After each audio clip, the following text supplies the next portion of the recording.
Madaling araw pa lang gumising na kami para magbiyahe papuntang Maynila para samahan ng isang kababayan natin na gustong mag-abroad. Sinamahan ko siya para hindi siya maloko sa mga agency. Hi guys, I'm Jessie Fernandez and welcome back to another episode ng aking video.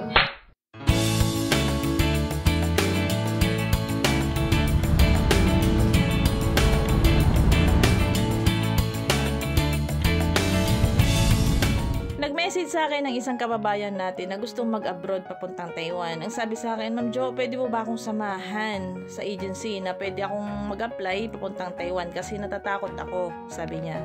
So sabi ko, sige, pag may oras ako.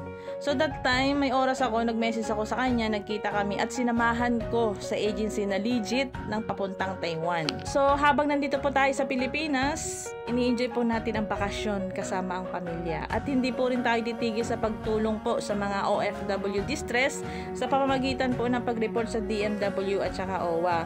Pasensya na po sa mga hindi ko po nare-reply agad kasi po sa sobrang dami po ng humihingi ng tulong at meron po kaming minomonitor ngayon na OFW distress yung nahulog po sa building sa Jordan po at meron pong isang pinatay ng Egyptian kaya medyo busy po kami. Pero wag po kayong mag-alala, lahat po ng inyong mga katanungan at lahat po ng mga humihingi ng tulong ay babasahin ko po ang inyong mga mensahe. Bago ko po ni-recommend ang agency na to or bago ko po dalhin ang ating kababayan sa agency para mag-apply, chinek ko muna po sa website ng DMW kung valid po ang kanilang status. Ang isang agency po kahit maganda ito magpa-list, isang aplikante lang nila ang nagreklamo, maka-cancel po ang pag-process nila ng dokumento. Kaya ugalihin po munang mag-check sa website ng DMW bago po applyan ng isang agency.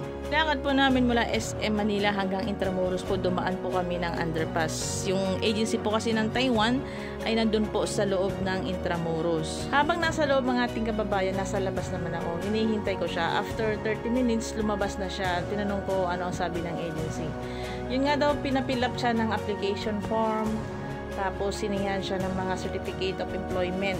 Kailangan kasi pag mag-apply ka na papuntang Taiwan, merong kang experience sa mga factory. Tapos kinuhanan daw siya ng height at saka weight.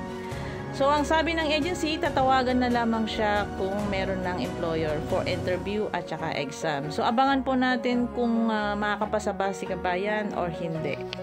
So, nung natapos namin sa agency, ang sabi niya sa akin, Ma'am Jo, samahan mo ako sa DMW kasi kukuha ako ng information sheet kanya. So, tinanong ko siya, meron ka na bang appointment para dito? Sabi niya sa akin, meron na ma'am. O sige, sinamahan ko siya sa DMW para kumuha ng information sheet. Yung isang araw na yun ay hindi namin sinayang. Kung ano yung mga importante na dapat niyang kunin, ay sinamahan ko siya. So, abangan po natin kung matatanggap ba si kabayan or hindi. Maraming salamat po. Ako nga po pala ang inyong lingkod, Jessie Fernandez po, isang OFW advocate. Disclaimer lamang po, hindi po ako agent. Gusto ko lamang po makatulong sa ating mga kababayan, yung mga first timer mag-abroad po, para hindi po sila maloko sa mga agency na manloloko.